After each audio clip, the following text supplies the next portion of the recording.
Frequency Podcast Network. Stories that matter, podcasts that resonate.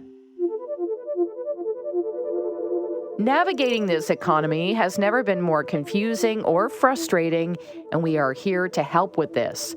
I'm Kris McCusker, and this is In This Economy, where we keep you informed on what the latest economic news means for you. Canada's fertility rate, that's the average number of children a woman births in her lifetime, is now the second lowest in the G7, according to data from StatsCan. And the rate has been generally declining for over 15 years. Canada has now joined the group of lowest low fertility countries, which includes South Korea, Italy, and Japan. So what's going on? I'm Kris McCusker, and today on In This Economy, it seems the cost of raising a child might be part of the problem. Chantal Braganza is a writer and editor based in Toronto, and you wrote this piece for the Walrus. It pegs the cost of raising a kid in Canada at just shy of $300,000. Thank you for being here. Thank you for having me. How did you get to this number? Well, technically, I'm not the person who arrived at this number. That number is from a report that Statistics Canada released in 2023, the fall of 2023, by taking data collected from households across the country from 2014 to 2017. So they broke it down further into different categories. The $293,000 is what the average Canadian middle-income family of a nuclear family of two parents and two children, that is what those two parents can expect to spend on each child between the ages of 0 to 17. So this data had been, long in the works of being collected, was published last year, and at that time, it was discussed pretty widely on talk radio, headlines. It made quite a bit of a stir just to see it all collected and published in that way. I think everyone knows that having children is expensive, but seeing it calculated over the course of, one part of a child's lifetime is quite sobering. That wraps up this episode of In This Economy. Thank you for listening. When you break down the I'm expenditures Kris by McCusker. what that money is spent on, the three top categories that it highlights is first is housing, second is transportation, and the third is food. So when we talk about expenses, we're not even talking about things that are specific to parenting, but the fact that the cost of living for everyone, those are three things that everyone is paying for, regardless of whether or not you have children. It's just the fact of having a family compounds and it expands that quite a bit. Well, and it would seem to me a little bit as well, coming out of the pandemic, like we did see, inflation at levels that many of us had never seen in our lifetime. And that housing affordability concern was sort of pushed more to the forefront because everything else was inflated. The price of everything else was inflated. Fair?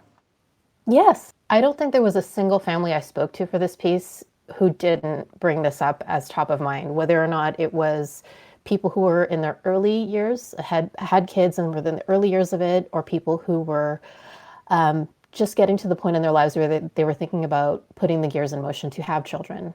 Housing, if they could afford where they wanted to live, if they needed to move, if where they were living now was a place that they wanted to raise children in. Housing, cost, location, the first factor.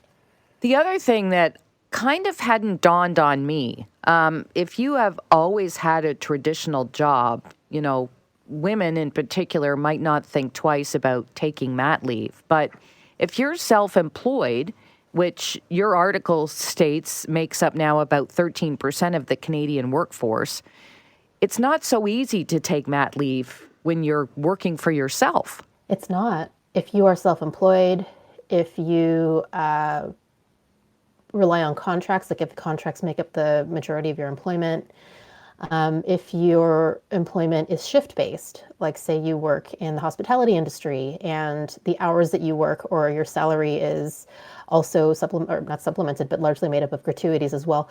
These are all structures of employment that do not fit into the model that EI is best designed to serve.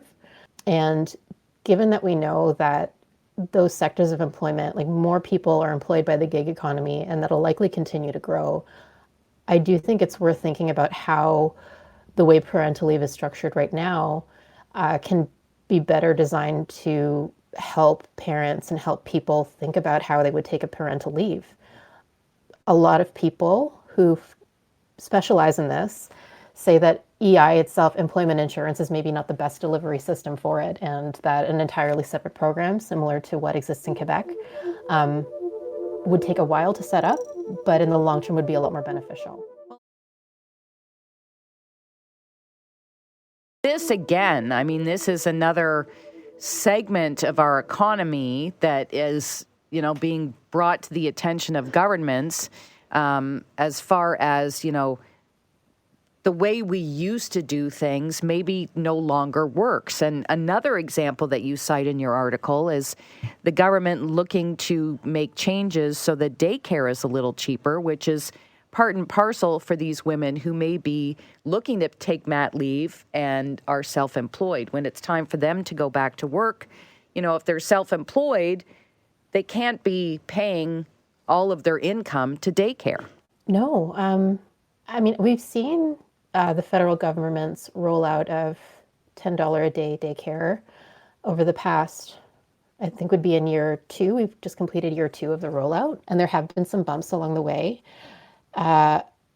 If we compare or just look side by side Quebec's journey, which took about 30 years to its subsidized daycare program, and what the federal government's provincially doled out program of it is now, I think some of the bumps that we're seeing now, individual daycare's inability to continue with this reimbursement program, not being able to hire enough early childhood educators to keep up with demand, to make more spaces for kids.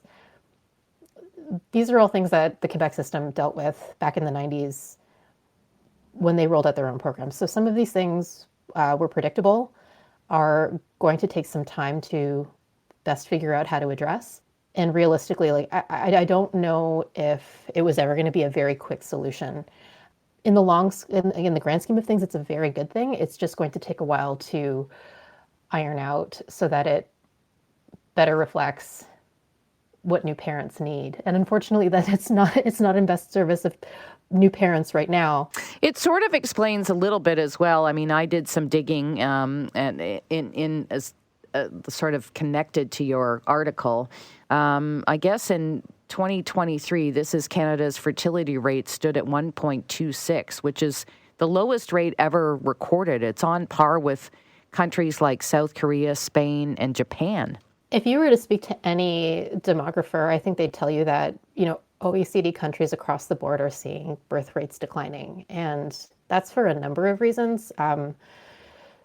I think what's interesting, or interesting is maybe a strange word to use.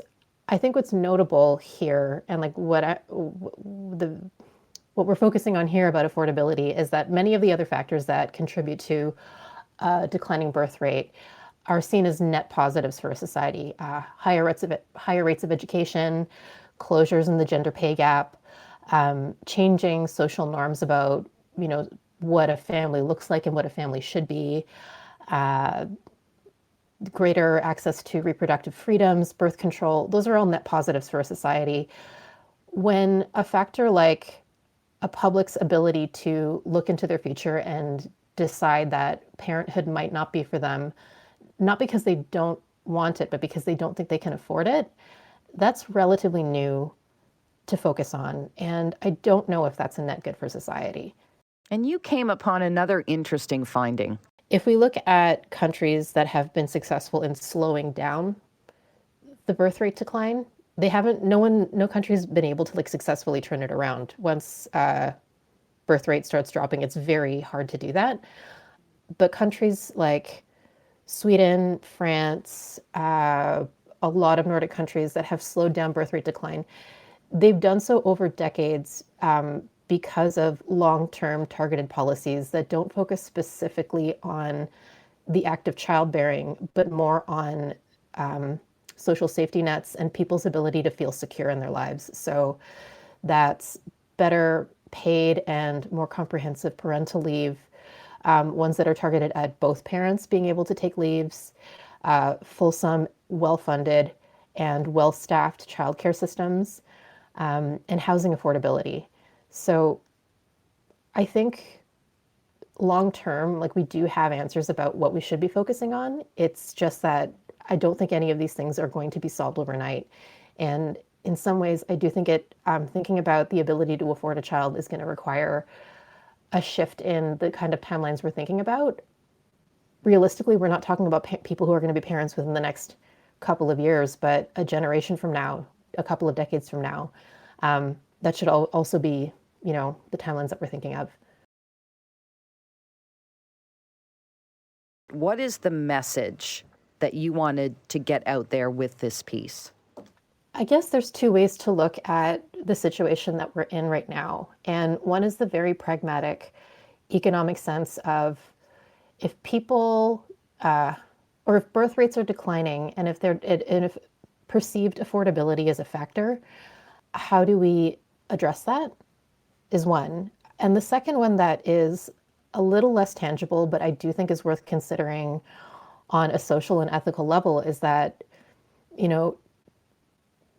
if affordability specifically, so I'm not talking about changes in birth rates because people are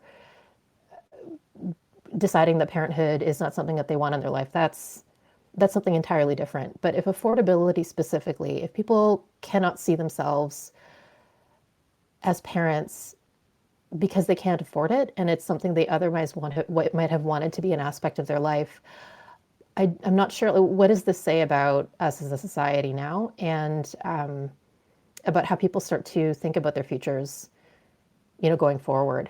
You also have a book coming out next year. I do, next April, 2025. It's called Story of Your Mother. Thank you so much for doing this. My pleasure. Thank you for having me.